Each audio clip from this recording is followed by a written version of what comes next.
સનાતન ધર્મની જય હો, જય હો, જય હો.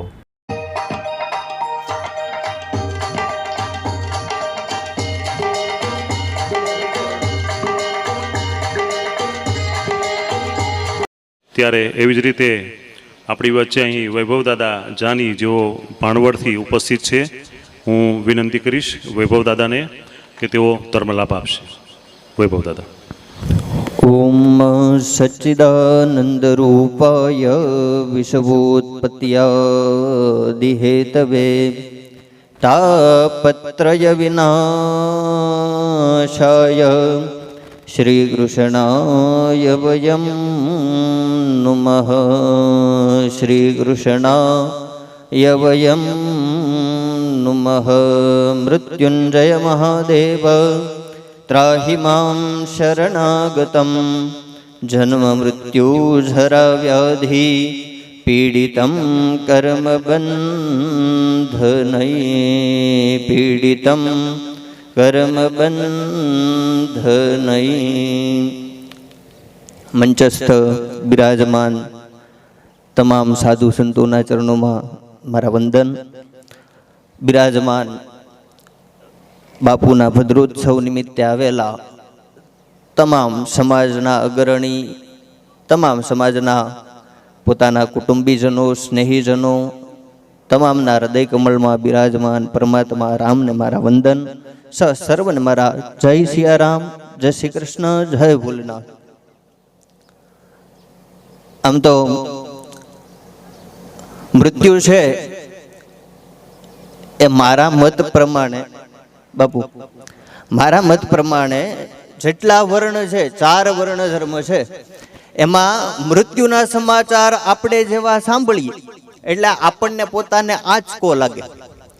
અત્યારના નિયમો પ્રમાણે કોઈ આપણને પોતાને એવું ન ગમે કે કોઈના મૃત્યુના સમાચાર સાંભળીએ એટલે આપણને માઠું જ લાગે. પરંતુ આ ભદ્રોત્સવ જે કરવામાં આવ્યો, આમ તો બાપુ મારે પહેલી વાર આવવાનું થયું. ભદ્રોત્સવની અંદર સાધુ સંતોના ઘણા નજીકમાં ખરા. સાધુ સંતોની ઘેરે જ તેને આમ તો અમારું પોતાનું જીવન ગણો તો રોટલા ખાઈને ત્યાં જ મોટા થયા છીએ. કારણ કે અમારી બાજુમાં રહેતા મણિરામ બાપુ, એ મણિરામ બાપુના ખોળામાં રહી રહીને જ તેના આ ધર્મનો લાભ અમને પોતાને પ્રાપ્ત થયો. ને ત્યારથી એવું થયું કે ભાઈ આપણે પોતાએ બ્રાહ્મણ છીએ તો કંઈક કરવું જોઈએ. અને બાળપણથી મણિરામ બાપુ અમને એમ કહેતા કે ભાઈ તમારે બ્રાહ્મણ જવું ને તો તમારો અધિકાર છે કંઈક કરવાનો. એટલે આ ધર્મનો લાભ સાધુ સંતોની પાસેથી પ્રાપ્ત થયો. પરંતુ મારો કહેવાનો અર્થાત એવો છે કે મૃત્યુ છે એને અમંગલ ગણવામાં આવે. પરંતુ આ ભદ્રોત્સવ એટલે મારા મત પ્રમાણે સંસ્કૃતમાં જો આની વ્યાખ્યા કરવામાં આવે ને તો આ ભદ્રોત્સવ એટલે દેવતાનો ઉત્સવ છે. કોનો છે? દેવતાનો ઉત્સવ, કે જેમાં દેવતાઓને સાક્ષાત આવીને બેસવું પડે. ભદ્રનો અર્થ થાય ભગવાન. ભગવાનનો ઉત્સવ કરવામાં આવતો હોય, મૃત્યુને મંગલ ગણવામાં આવતું હોય તો એ આજ મેં આ સાધુ સમાજમાં જોયું. બાકી એક સાધુ સમાજ એવો છે કે જે મૃત્યુને મંગલ ગણે છે. મૃત્યુને મંગલ ગણવું એ કોઈ નાની વાત નથી. શ્લોકોની અંદર બતાવવામાં આવ્યું કે યદગતવાન નિવર્તન્તે તદ્ધામ પરમમ્મમ. આપણે બધાએ સાંભળ્યું છે, આપણે બધાએ અનુભવ્યું છે. આજ સુધી શાસ્ત્રો આપણે કદાચ જોયા હોય, વાંચ્યા હોય, સાંભળ્યા હોય તો આપણને પોતાને એવું સાંભળવા મળે કે ભાઈ દિવંગત ગુજરી ગયા પછી પરમાત્માના ધામની અંદર આપણને પોતાને વાસ મળે. પરંતુ એ કોઈ દિવસ આપણે અનુભવ્યું નથી. પરંતુ જો કોઈને અનુભવ લેવો હોય ને તો આ સાધુ સમાજના આંગણે આવીને બેસે તો એને અનુભવ મળે કે મૃત્યુ છે એ મંગલ છે, જીવાત્મા છે એ સીધો ભગવાનના ધામમાં જ જાય, બીજે ક્યાંય ન જાય. એ જો કોઈ શીખવાડતું હોય તો સાધુ સમાજ. બાકી બધાય જે રોતા હોય ને કકળતા હોય ને એ આપણા મા હોય, બાપ હોય, પિતા હોય, સ્નેહી હોય, ભાઈ હોય તો એની પાછળ આપણે હસવું ન જોઈએ. પરંતુ શાસ્ત્રમાં શ્લોકોના પ્રમાણભૂત મેં જાણેલું છે, મેં વાંચેલું છે કે ગતે શોકો ન કર્તવ્યો ભવિષ્યમ નૈવ ચિંતયે. એક શ્લોકની અંદર, સુભાષિતના શ્લોકની અંદર એવું બતાવવામાં આવ્યું કે જે વસ્તુ હાથમાંથી છૂટી ગઈ છે અથવા તો આપણે એનાથી છૂટા પડી ગયા છીએ તો એની પાછળ કોઈ દિવસ શોક કરવો જોઈએ નહીં. કારણ કે શોક એ પાપનું મૂળ છે. બાપુએ વાત કરી કે આજકાલ અશક્યતાથી આપણે ઘણી બધી વસ્તુના પાપ કરતા હોય. ભગવાને આપણને બહુ નાની એવી જિંદગી આપી, ટૂંકી એવી જિંદગી આપી. બાપુએ વાત કરી દીધી કે ભાઈ 8 કલાક આપણે નોકરી કરવા જતા હોય અથવા તો 8 કલાક આપણે સૂઈ જતા હોય, પણ બાપુ મેં એવું જોયું છે કે 24 કલાકમાંથી 22 કલાક તો માણસ મોબાઈલમાં પડ્યો રહે છે. 24 કલાકમાંથી 22 કલાક મોબાઈલમાં કાઢી નાખે. એને ભગવાનનું નામ લેવાનું કીધું હોય અથવા તો ભગવાનનું કીર્તન કરવાનું કીધું હોય તો એને સેજે ફાવતું નથી. પણ અંતે શ્રીમદ ભાગવતમાં બતાવ્યા મુજબ કે આ આત્માના ઉદ્ધાર માટે થઈને પરમાત્માએ આપણને આ દેહ આપ્યો છે. આજકાલ આપણે જોવો તો કપડાં એકદમ આપણે વ્યવસ્થિત પહેરીએ. આમાં લગભગ આપણે જેટલા બેઠા આમાંથી કોઈને ફાટલું કપડું પહેરવું ગમે? ન ગમે. ફાટલું કપડું કોઈને પહેરવું ગમતું નથી. મસ્ત ઇસ્ત્રી ટાઈટ કપડાં પહેરીને આપણને કોઈ ક્યાંય જવાનું કહે તો આપણને એમ લાગે કે નહીં ભાઈ હવે આપણે ક્યાંક મહેમાન તરીકે જઈએ તો આપણે સારા લાગી. પરંતુ આપણને કોકે લઘર વગર બેહે, વાડીએ ડુંગળી કરી હોય ને ડુંગળીમાં પાણ પાય અને હજી સીધા ઘેરે આવ્યા હોય ને અને કોક કહે કે ભાઈ મારા છોકરાની સગાઈમાં તમારે આવવાનું છે, આપણે શું કહીએ ભાઈ તું ઘડી ખમી જા, હું પેલા તૈયાર થઈ જાઉં, સારા કપડાં પહેરી લઉં, પછી તારી હારે આવું. શું કામ? સગાઈ એના છોકરાની છે ને આપણે શું છે? આપણે એમને બેહી જાય તો ઈ લાગે તો ભૂંડો ઈ લાગે, આપણે શું છે? પણ છતાંય તેને સારું લાગે, વ્યવસ્થિત લાગે, એના માટે થઈને આપણે સારા કપડાં પહેરી લઈએ. સારા કપડાં આપણને પહેરવા ગમતા હોય તો મારું માનવું એવું છે કે આપણે સાધુ ને બ્રાહ્મણ છીએ, સારા વિચાર લઈને ફરવાનું આપણે દુનિયાને શીખવાડવું જોઈએ. આપણને તો આવડતું જ હોય, પરંતુ સારા વિચારો, સારી વાતો, સારી બાબતો એ આપણી અંદર જે પરમાત્મા ઉગાડતો હોય આપણે બીજાને કેવી એ આપણી નૈતિક ફરજ છે. અને બીજા નંબરમાં આપણને પરમાત્માએ જન્મ આપ્યો, પરંતુ જન્મના 6 દિવસ વયા જાય ત્યારબાદ છઠ્ઠી કર્મ કરવામાં આવે. એમ તો આપણા નિયમ પ્રમાણે ઘણા બધા પાલન કરવાના નિયમો આવે, પરંતુ આજકાલ એ કાંઈ આપણે પાલન કરતા નથી. આપણે પાલન કરીએ તો કોકને આપણે શીખવાડવું પડે, પણ આપણે તેને એક પ્રથા ત્યાંથી છોડી દીધી. 16 સંસ્કારો માનવો, એકેય સંસ્કાર લગભગ હું તો અમારા બ્રાહ્મણ સમાજના કાર્યક્રમોમાં કહું કે ભાઈ એ આપણે કરવા જોઈએ પણ આપણે એ કરતા નથી. યજ્ઞોપવિત દેવાની હોય બાપુ, મહાવીર બાપુ, તો એને ઉતાવળ એટલી બધી હોય, છોકરાને જલ્દી બ્રાહ્મણ બનાવી દો, છોકરાને જલ્દી બ્રાહ્મણ બનાવી દો. એલા ભાઈ વેદ શાસ્ત્ર આપણે તો જાણીએ છીએ, ગામ કદાચ ન જાણતું હોય તો વાંધો નહીં, પણ આપણે તો જાણીએ છીએ તો એ તો વ્યવસ્થિત કરો. પરંતુ નહીં, માણસને બાપુએ કીધું એમ ઉતાવળે તેને એટલી બધી ફાટી નીકળે, બાકી આવતીકાલે એને પૂછો તો એને કાંઈ કામ હોય નહીં. પણ જે સારું કરવાનું હોય, વ્યવસ્થિત કરવાનું હોય, પરમાત્માનું ભજન કરવાનું હોય તો માણસની પાસે સમય હોતો નથી. હમણાં 2 ગપશપ કરવા બેહો, 2 તોડા મારવા બેહો તો એ 12, 1, 2, 3 વાગી જાય તો એને ખબર પડે નહીં કે રાતના 3 થઈ ગયા. પણ પછી જેવું હવાણ બંધ કરી જો એટલે માણસને તરત લાઈટ થાય કે ભાઈ હવારમાં તો ખેડવા જવાનું છે અથવા તો હવારમાં તો નોકરી ધંધાએ જવાનું છે. તરત માણસ ઉપડે. માણસને એવી પ્રવૃત્તિઓ ગમે છે કે જે ખરેખર આપણે કરવી જોઈએ નહીં. આપણને પરમાત્માએ જીવન આપ્યું તો એ જીવનની અંદર ક્યાંય ને ક્યાંય વૈભવ છુપાણેલો હોય કે ભાઈ તમારું નામ શું? તો કે મારું નામ વૈભવ દાદા ભાણવડવાળા. આપણીથી મોટું આપણે કોઈને ગણતા નથી કે ભાઈ હું મારી જેવું આ જગતમાં કોઈ નથી. પણ એક વસ્તુ છે, મારી 2 આંખો છે, તમારી 2 આંખો છે, 2 કાન, નાક, મોઢું, 2 હાથ, પગ, પરમાત્માએ બધાને એક જેવું જ આપ્યું છે. અને મોટામાં મોટી વસ્તુ પરમાત્માએ આત્મોય તેને એક જેવો જ આપ્યો છે. પરંતુ આપણે એવા હાલી નીકળ્યા કે ભાઈ આ નાનો ને આ મોટો ને આ ઊંચો ને આ નીચો. આપણે પોતાએ ખરેખર પરમાત્મા એવું બતાવે કે પરમાત્માએ જે ઇન્દ્રિયોનું નિર્માણ કર્યું ને એ આપણા આત્માના રક્ષણ માટે થઈને છે. પરંતુ આપણે પોતે આત્મો શું છે એ આપણે પોતે જાણતા નથી, અથવા તો મનોમંથને આપણે કોઈ દિવસ કર્યું નથી. હા, હમણાં વિચાર કહેવામાં આવે, વિચાર પૂછવામાં આવે, મનો ઈચ્છા પૂછવામાં આવે કે ભાઈ તારી શું ઈચ્છા છે, તો એ આપણને એમ કહે કે મારે 5 વીઘા ખેતર લેવું છે, 1 4 વ્હીલ ગાડી લેવી છે, 1-2 કરોડ રૂપિયા જમા બેંકની અંદર થઈ જાય એટલે બહુ થઈ ગયું દાદા, બીજી કોઈ ઈચ્છા રહેતી નથી. પરંતુ આપણે આપણી જીભને પૂછીએ ઘણીવાર કે રાત્રે શું ખાવું, પાણીપુરી, પકોડા, પાઉંભાજી, ભેળ, દાબેલી. આપણી જીભને ગમે એ આપણે કરતા હોય, આપણા હાથને ગમે એ આપણે કરતા હોય. કાળો કલર, લીલો કલર, પીળો કલર જે આપણી ઉપર શૂટ થતો હોય એ કરતા હોય. ને આજકાલ તો ઓલો ટ્રેન્ડ આવી ગયો બ્યુટી પાર્લર વાળો, તો એની અંદર તેને માણસોને જે ગમે લગ્નના ખર્ચા કરતા તેને બ્યુટી પાર્લરનો ખર્ચો વધારે હોય. પણ કોઈ દિવસ આપણે જીભને પૂછીએ કે ભાઈ તારે શું ખાવાની જરૂર છે, તો એમ કહે કે પાણીપુરી કરો આજે રાતે, અથવા તો ભેળ બનાવવું, દાબેલી બનાવવું. જે આપણને પોતાની જીભને સ્વાદ ગમતા હોય એ સ્વાદ આપણે ઘેરે કહી, અથવા તો સારું ન થયું હોય તરત આપણે કેવી રાઈડ નાખી કે મમ્મી આમાં મીઠું ઓછું જરીક લાગે છે, અથવા તો તીખું ઓછું લાગે છે, તરત આપણે મરચું મગાવીને તરત નાખી. માણસને જીભનો સ્વાદ, હાથનો સ્વાદ, કપડાં પહેરવાનો ટેસ્ટ, આ બધો બીજાને જોઈને આવડી જાય. પણ ખરેખર આજ સુધી આપણે એટલા બધા બેઠા, એમાંથી ખરેખર આત્માને કોને પૂછ્યું કે ભાઈ તારે હેની જરૂર છે? કોઈએ નહીં. આત્માને કોઈ દિવસ આપણે પૂછ્યું જ નથી. ખરેખર પરમાત્મા આપણા આત્માને અહીંયા મોકલે છે.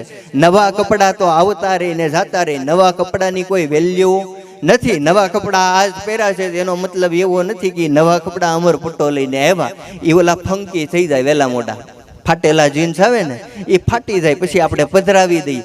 પરંતુ આ શરીર છે, દેહ પરમાત્માએ આપણને આપ્યો છે, એ દેહ છે ને એકાએ આ ઘડીએ આપણે પોતે જીવીએ છીએ, એ ઘડીએ જીવવાનો છે. આવતી મિનિટે, આવતી કાલે, આવતી કલાકે શું થવાનું આપણને પોતાને ખબર નથી. આ દેહ છે એ નાશવંત છે, પરંતુ આપણો આત્મા છે ને એ અજર અમર છે, એ અજરા અમર છે. ગયા જન્મની અંદર એ આત્માએ કેવું ભાથું બાંધ્યું કોને ખબર?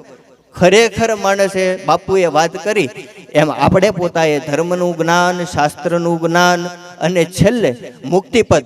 કોઈ પણ વ્યક્તિ ગુજરી જાય તો એ પરમાત્માના ચરણે જ હોય, પરમાત્માના ચરણે જ હોય. પરંતુ પરમાત્માના ચરણે જવા હાટું થઈને બેંક બેલેન્સ પુણ્ય રૂપિયા આપણે પોતાએ બનાવવું પડે. કઈ કર્યું જ ન હોય, આખી જિંદગી હાય રૂપિયો કરી અને ગુજરી ગયા હોય, તો પછી પરમાત્મા એમ કહે કે ભાઈ તું રૂપિયામાં જ રહે, તારે અહીંયા આવવાની કોઈ જરૂર નથી. ભગવાને આપણને દિવસમાં 24 કલાક આપી અને એમાંથી નહીં તેના આપણા સમાજની અંદર કેટલા સાધુ સંતો, એક ઘડી આધી મેં પુની આધ, તુલસી સંગત સાધુ કી કટે કોટી અપરાધ. ઘડીક આપણે મિત્રોની હારે તોડા મારવા બેહીએ ની કરતા કોઈ આવા હારા સાધુ સંતોનું ચરણ મળી જાય ને તોય આપણે ભાગ્યશાળી કહેવાય. આવા સંતોનું ચરણ મળે તોય આપણે ભાગ્યશાળી કહેવાય. પરંતુ એ આત્મા જેનું મેં દર્શન કર્યું છે એવા પૂજ્ય સ્વ લગાડતા તો આમ તો મારી જીભ હાલે જ નહીં, પરંતુ પૂજ્ય સ્વ બાપુ જે ગુજરી ગયા, ઘણી વાર મારે અહીંયા આવવાનું થતું, પરંતુ બાપુની પાસે બાપુએ વાત કરી એમ ખાલી સીતારામ અથવા તો આપણે કહીએ કે બાપુ જય ભોલેનાથ તો બોલે જય ભોલેનાથ. બીજી કોઈ વસ્તુ બાપુએ કોઈ દિવસ કાંઈ કીધી નથી કે દાદા તમે ક્યાંથી આવો ને હું આવ્યા ને હું કરો છો. ને કોઈ દિવસ એ સાધુનો આત્મા હોય ને, સાધુનો આત્મા, રામાનંદી સાધુનો આત્મા એ ભગવાન રામના ચરણની અંદર જ હોય. એ ભલે ગમે ત્યાં ભટકતો હોય આખી જિંદગી, પરંતુ એ છેલ્લે પરમાત્મા રામના ચરણે જ હોય. એવા બાપુ પવિત્ર અને ખૂબ એવા પ્રેમાળ હતા. આજે અહીંયા આવવાનું થયું એ બદલ એક દુઃખની લાગણી તો વ્યક્ત કરું છું, કારણ કે જે પ્રમાણે હર્ષદ બાપુના પરિવારનો સ્વભાવ છે એ પ્રમાણે દુઃખ તો વ્યક્ત ન જ કરવું જોઈએ, પરંતુ જે ઈશ્વરને ગમ્યું એ સત્ય. અંતે મારી વાણીને વિરામ આપું. 2 મિનિટ માટે આપણે પરમાત્માના નામનો સંકીર્તન કરીએ. હરે રામ રામ રામ સીતારામ રામ રામ.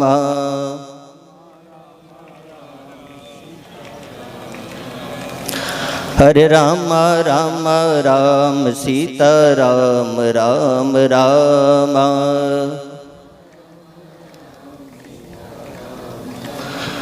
સાચું આ છે, ભગવાનનું નામ જેટલું આપણા મોઢે લેવા હે ને એ જ કામ આવવાનું છે. બાકી જિંદગીની અંદર જેટલું ભેગું કરશું, ભાર્યા ગૃહદ્વાર જના સ્મશાને કર્માની ભોગ ગચ્છતું જીવ એક.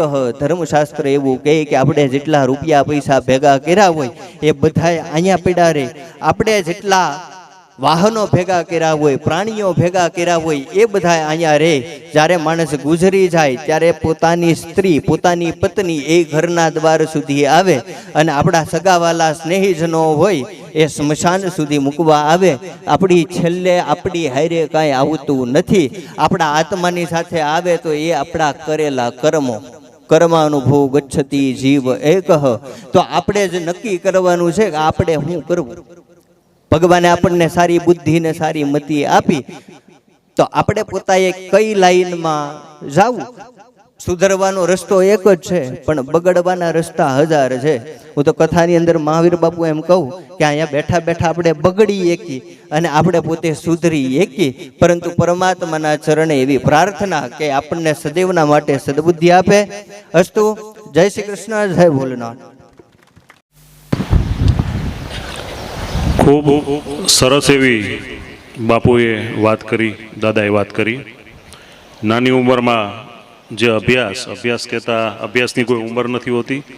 તમે કેટલા સમયની અંદર એ સમજી લ્યો છે ને એ બહુ મહત્વનું હોય. બાકી 60 વર્ષ થાય, 70 વર્ષ થાય ને મંદિર સામે 60 ડગલા નથી હોતું, છતાં ઉંમર વીતી જાય છે.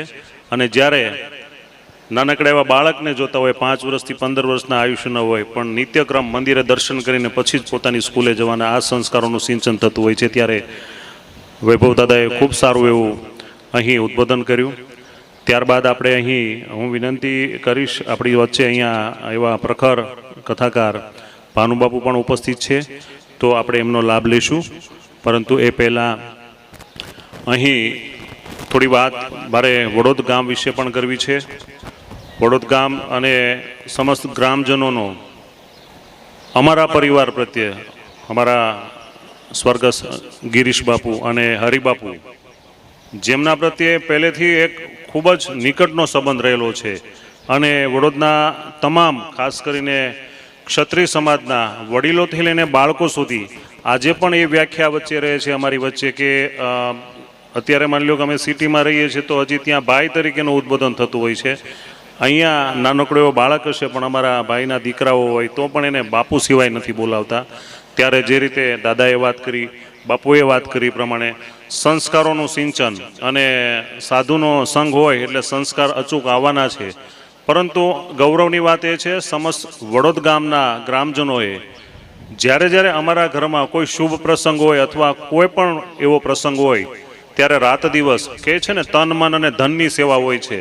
ત્યારે તમામ પ્રકારની સેવાઓ સમસ્ત ગ્રામજનો દ્વારા અવિરત આપવામાં આવે છે. ને અત્યારે પણ આપ નિહાળી રહ્યા છો એ મુજબ સતત ને સતત ગ્રામજનોનો સાથ સહકાર છે. આજે અમારું આંગણું છે, અમારો પરિવાર છે, પરંતુ અમને કહી શકીએ કે એક સળીના 2 કટકા નથી કરવા દેતા. તમે બેસો બાપુ, અમે કરી લઈશું. આ ભાવ સમસ્ત વડોદના ગ્રામજનોનો રહ્યો છે.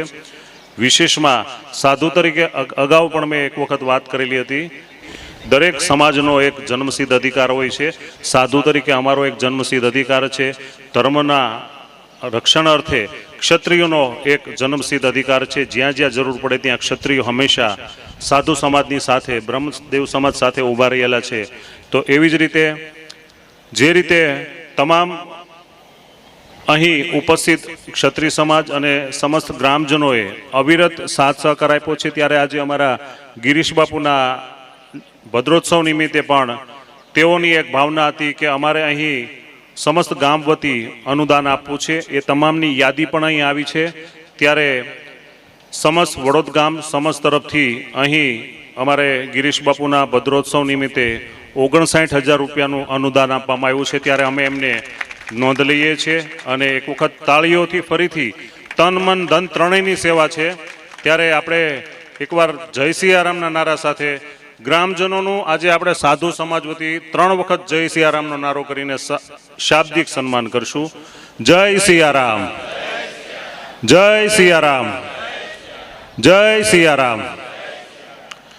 કારણ કે યાદી પણ અમે જણાવ્યું કે ભાઈ નામજોગ યાદી બોલીએ, પરંતુ કે નહીં, અમારે જે પણ અમારું કાર્ય કરવાનું છે તો તન મન ધનની ત્રણેય વ્યાખ્યા અહીં અમને જે રીતે જે અહીંયાથી સપોર્ટ મળે છે, જે કહી શકીએ કે અમે અહીંયા આવીએ છીએ ત્યારે અમને ખુદને ગૌરવની લાગણી થતી હોય છે, ત્યારે સમસ્ત વડોદ ગ્રામજનો દ્વારા પણ જે રીતે અહીં તન મન ધનનો સહકાર આપવામાં આવ્યો છે, ત્યારે ફરીથી એક વખત 59,000 રૂપિયાનું અનુદાન અમારા પરિવારમાં તેમણે ગિરીશ બાપુના ભદ્રોત્સવ નિમિત્તે અર્પણ કર્યું છે, જે અહીંયા લગધીરભાઈને પહોંચાડી દીધું છે.